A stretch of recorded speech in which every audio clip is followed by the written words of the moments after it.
Heisman weekend is here. Does Oregon's Dillon Gabriel have a shot at winning this thing? I think he comes up a little short, and I'll tell you why. Locked on Big Ten starts right now.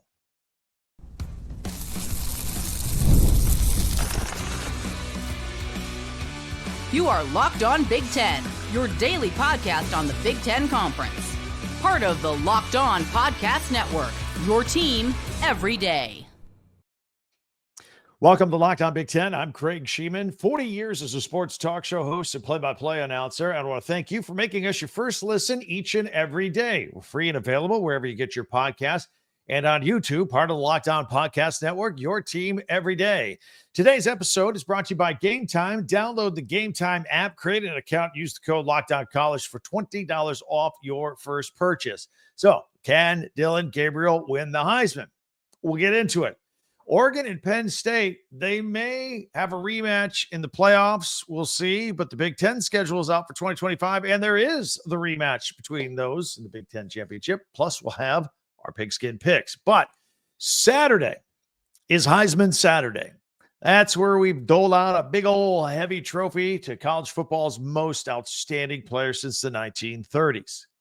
It's probably the most prestigious individual award in sports. Oregon Ducks quarterback Dillon Gabriel is repping the Big Ten as one of the four finalists. So, does he have a shot at winning this thing? Well, first of all, he's the starting quarterback for an undefeated team that's ranked number one in the country, and that has to account for something here. He also led his team to wins over number 2 Ohio State, number 3 Penn State, and number 20 Illinois throughout this year on the Ducks' way to winning a Big Ten championship. And they did it in the first year of the Big Ten, by the way. Now they're on their way to the college football playoffs with a real chance to win a national championship. They've got a bye doing it as well. All that's got to count for something. Well, we'll see if it'll count enough. While Gabriel's stats are very good, they're not overwhelming, really, when you think about it. We'll lay out the case here. They're very good. Don't get me wrong. Colorado coach Deion Sanders, he's not happy that his son Shedeur Sanders, quarterback of his team, was not a finalist. And he pointed out on Twitter or X that Shedeur's stats are better than Dillon Gabriel's. And he's right if you want to be specific about it with the stats. Shedeur Sanders, 35 touchdowns, 8 interceptions. Dillon Gabriel, 28 touchdowns, 6 interceptions.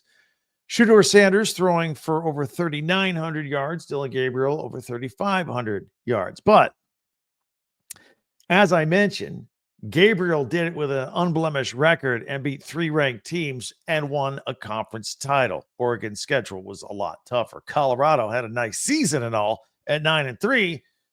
They didn't beat any ranked teams this year, and they didn't even play for the conference championship game. So Coach Prime should probably just cool it a little bit.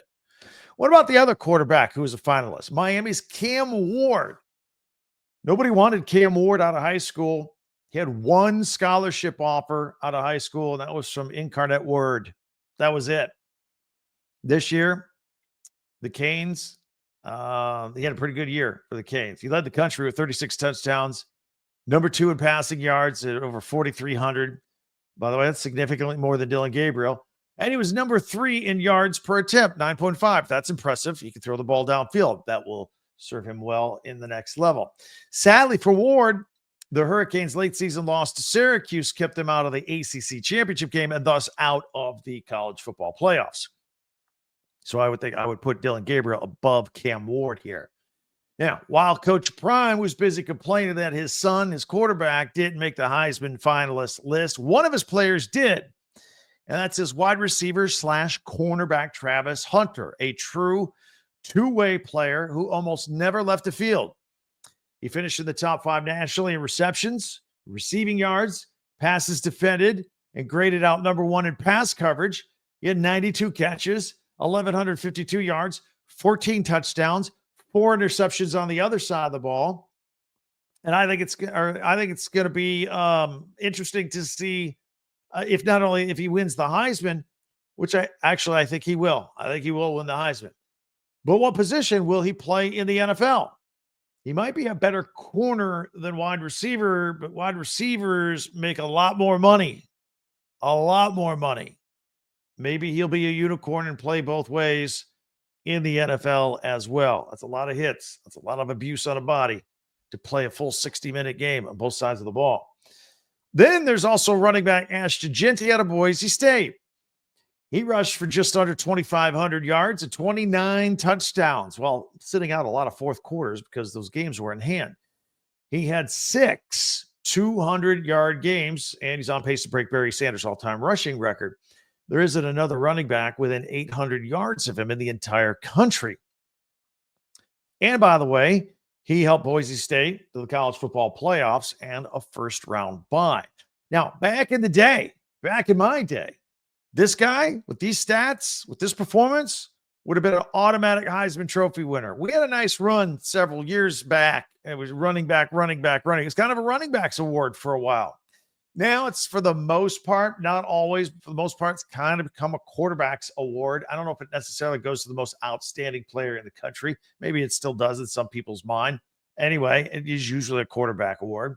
But we got 2 players that are not quarterbacks that are among the Final Four. And I think it's going to be interesting to see how this plays out by Saturday night. But you go back to Jeanty for a minute. I mean, back in the day, we valued running back more, it seems like. So I'm going to be interested to see how this one shakes out. This is certainly an eclectic bunch of players who make up the Final Four finalists there in New York for the Heisman. So let's go back to Dillon Gabriel for a moment, since he plays for the Ducks and we are locked on Big Ten. I said earlier that his stats are really good, but not great. And I compared him to Cam Ward and Shedeur Sanders for the sake of the conversation. But let's compare him to the last 2 quarterback Heisman Trophy winners. Again, Dillon Gabriel had 28 touchdowns, 6 interceptions, and 3,500 yards. Okay. Last year, Jaden Daniels out of LSU, quarterback, 40 touchdowns, 4 interceptions, 3,800 yards. Better numbers. 2022, Caleb Williams, 42 touchdowns, 5 interceptions, 4,500 yards. So I'm just saying, if Dillon Gabriel, his numbers are good enough to be a finalist, are they good enough to win? Individual numbers, if we're just going to talk with that, no, he's not really on the same par as past quarterback winners. If you want to throw in all the other team stuff that he led and the undefeated season and the number 1 ranking and all that, if that's important to voters, then that's where he's got his best chance.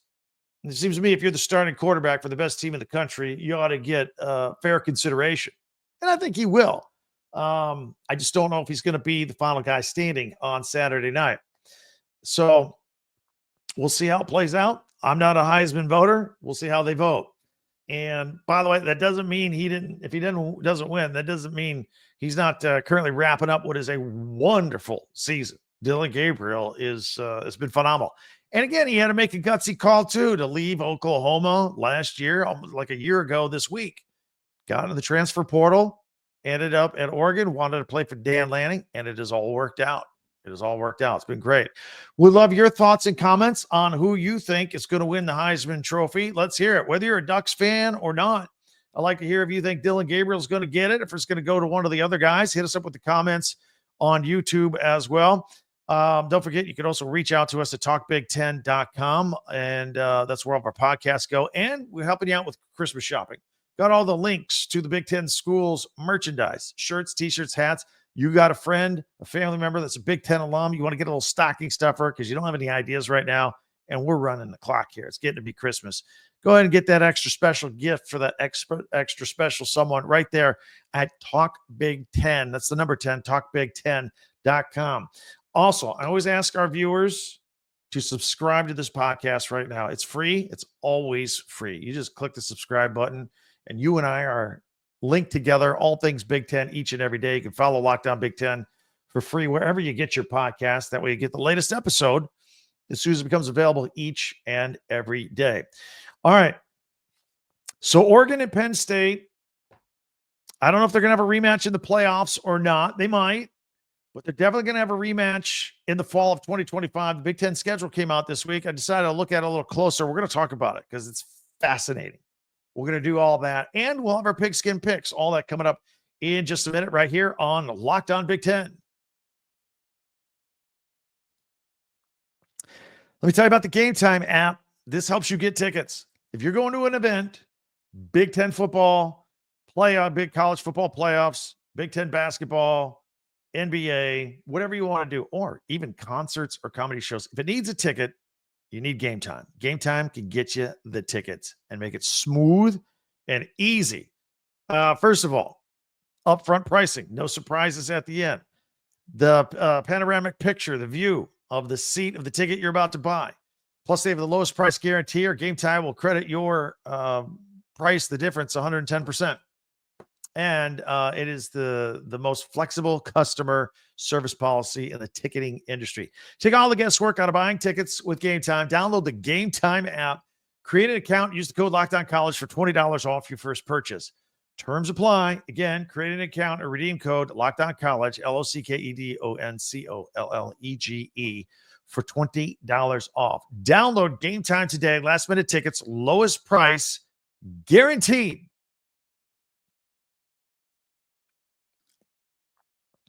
Want to thank everybody for making Locked On Big Ten your first listen each and every day, especially you everydayers out there. Meanwhile, subscribe on YouTube. Share and follow like Locked On Big Ten, your team every day. And don't forget our website for merchandise and all of our podcasts all in one place, talkbig10.com.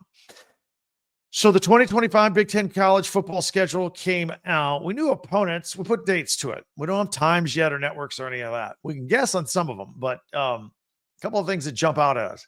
First of all, the defending Big Ten championship, the Big Ten champions, Oregon Ducks, they're not going to face Ohio State next year, but they will have a rematch in the Big Ten championship game against Penn State. That will be at Beaver Stadium, September 27th. That's a big one, maybe the biggest. It'll be interesting to see how the networks fight over this one, because I'm pretty sure that's going to be a big noon kickoff on Fox. But I'm sure Penn State and a lot of other people would prefer that it be in prime time, so it could be a whiteout, 7:30 NBC. I think that's what we would like. This one smells like noon day game on Fox. Playoff-bound Indiana has road games at Oregon on October 11th and at Penn State November 8th. They also play at Iowa September 27th. Between those games, nobody can say Indiana didn't play any ranked teams like they did last year. They're going to play them next year for sure. In week 2, Michigan plays at SEC for Oklahoma. Michigan has road games at Nebraska, USC, and at Northwestern at Wrigley Field. And they play Ohio State at home in 2025 as they go for 5 straight wins against the Buckeyes. Speaking of the Buckeyes, they get busy right away with their season opener at home versus Texas. So Texas came into the big house this year. They're going to go to the horseshoe next year. Got to give them credit for doing that. Also, Ohio State, they got Penn State at home. And as we mentioned, they finish on the road at the big house in 2025. The Huskers open against Cincinnati. That's going to be at Lucas Oil Field in Indianapolis early on. And they get Michigan in Lincoln. And they play at Penn State in late November. I think that will be an interesting game. Now, I thought Rutgers had a very manageable schedule this year in 2024, but 2025 steps it up a notch. It's brutal. Craig Shemon hosts Iowa and Oregon and closes out November at Ohio State, and then the season finale against Penn State. Boom, boom, back to back. Ouch.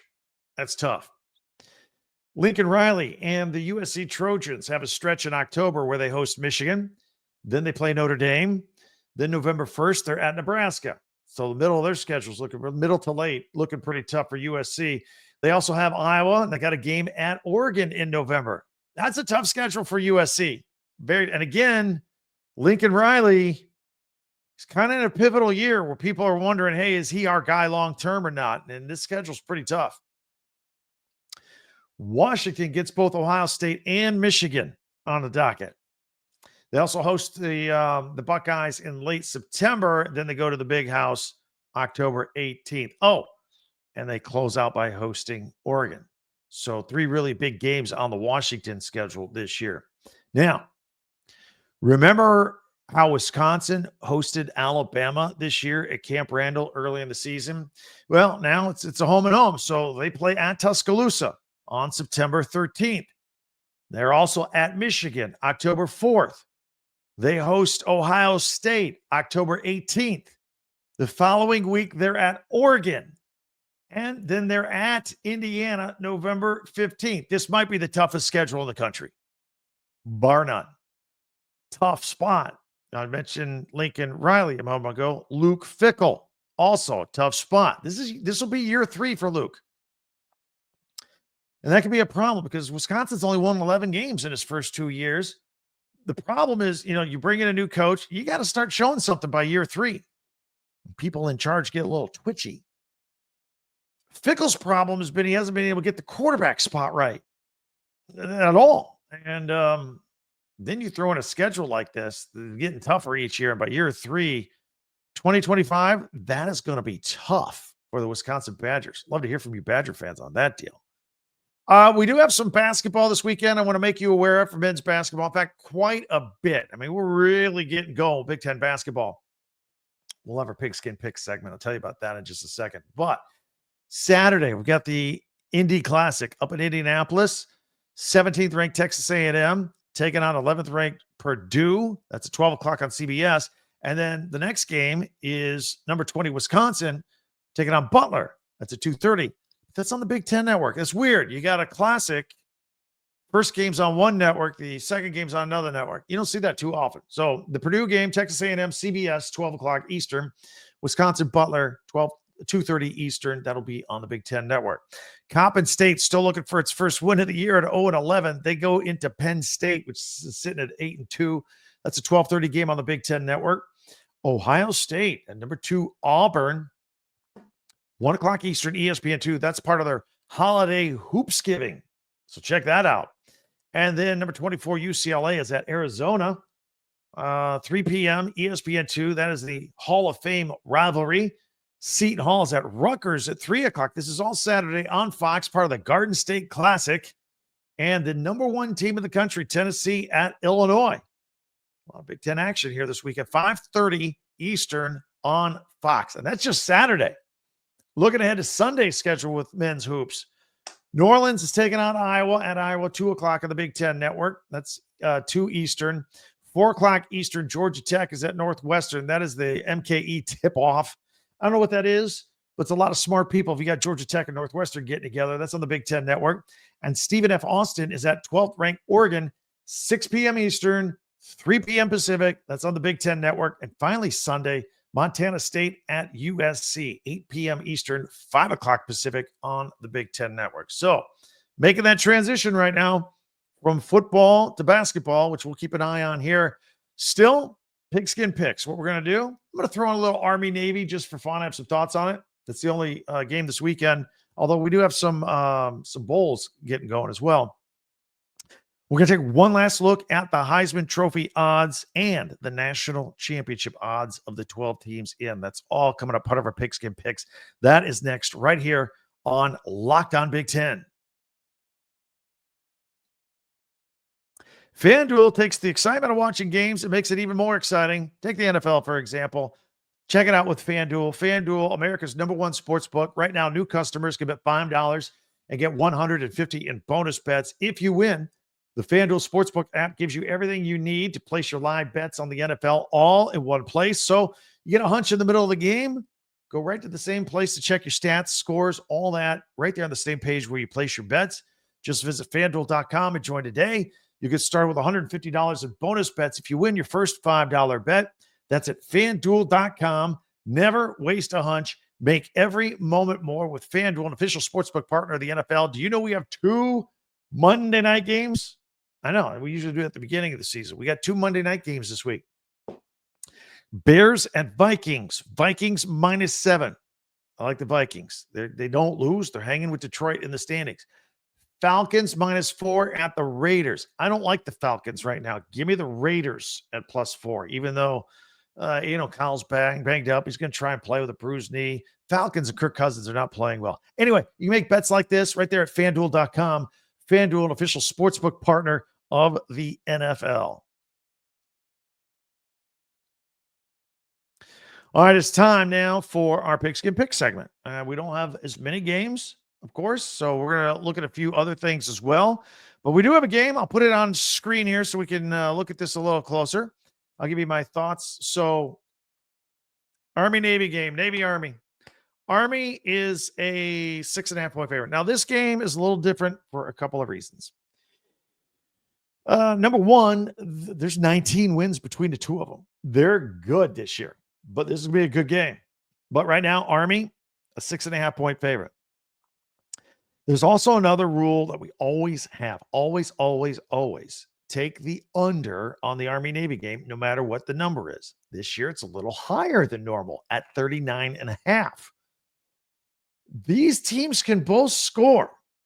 I'm going to break from my number one betting rule. I mean, like 16 of the last 17 years, the unders hit on this thing. But I'm going to go over. I think both teams get in the 20s. They both score. They've been doing it all year.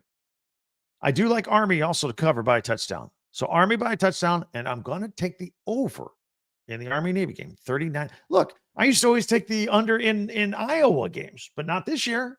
Got to take the over. It's a different year. It's fluky. So Army -7, and then take the over at 39.5. A couple other things I want to look at with you here. And let me get rid of a couple of things here on the screen so you can see better. There you go. Here, the odds to win the Heisman Trophy. Here's how they stand right now. Travis Hunter is your favorite out of Colorado at -2,000. Ashton Genty, running back, +800. So the two quarterbacks have the two worst odds. Dillon Gabriel at +35,000. That means $10 will win you $3,500 if he wins. Cam Ward at +50,000. $10 wins you $5K. But Vegas has this coming in as Travis Hunter's award. All right. Now, let's take a look at the 12 teams in the college football playoffs and their odds to win it all. Win a national championship. Oregon had been a favorite, the number one team in the country, undefeated, and now they're not. Texas has the slight edge at +350, then Oregon +360. So those are your top two favorites, if you will. Georgia in at +500. Their odds have been getting better. Ohio State also at +500. Ohio State was just sitting there at home, resting up, didn't have to play a Big Ten championship game. Penn State had to play. They're at +550. Notre Dame, independent, didn't have to play a conference championship. They're all rested up. They're at +700. They got Indiana first. Tennessee, another team that didn't have to play the conference championship game, sitting at +2,500. And SMU, brand new to all this, brand new to the ACC, +4,000, as is Indiana, +4,000. Everybody else +6,000. Arizona State, Clemson, and Boise State. So those are your final odds to win the national championship. Hey, hit me up. Who do you like? I think it's gonna be Oregon or Ohio State, to be honest. Let me know what you think. Hit me up on the comments. We're getting closer and closer. We're going to start this thing up, this postseason tournament. Who do you think's winning the Natty? Those are our odds on our Pigskin Picks. Hope you enjoyed all that. Also, a couple of reminders for you guys. Ways to be involved with this podcast. Comments are the best. You can also hit us up on Twitter or X at TalkBig10, number 10. Our website, you see the crawl if you're watching on video, talkbig10.com. Don't forget, all of our podcasts go immediately to talkbig10.com chronologically, and we group them by schools. Since we started off talking about Dillon Gabriel and his Heisman Trophy odds, I thought this one will get filed away under Oregon. We'll group them by schools as well for your convenience. But also, don't forget, do some Christmas shopping on there before you go. Talkbig10.com. Get some Oregon hats, Ohio State t-shirts, Michigan pennants, coffee mugs for your friends, your family. You're out of ideas? There's some ideas right there. Talkbig10.com for some Big Ten gear. Be sure to subscribe for free. Hit that subscribe button if you haven't already, and follow this podcast right now. And you'll take care of that right now on your favorite podcast app, and you'll get the latest episode of Locked On Big Ten as soon as it becomes available each and every day. I hope you have a wonderful weekend. Hope you enjoy the Heisman announcement, maybe the Army-Navy game. maybe some Big Ten basketball. And we'll be back on Monday to talk about it all as we get closer now, getting ready for college football playoffs and our 4 Big Ten teams that are in it. All your information for all things Big Ten, facts, news story, breaking news with the portal, opinion analysis. It's all right here on Locked On Big Ten. Thanks for checking us out. Can't wait till we meet again next time. I'm Craig Shemon for Locked On Big Ten.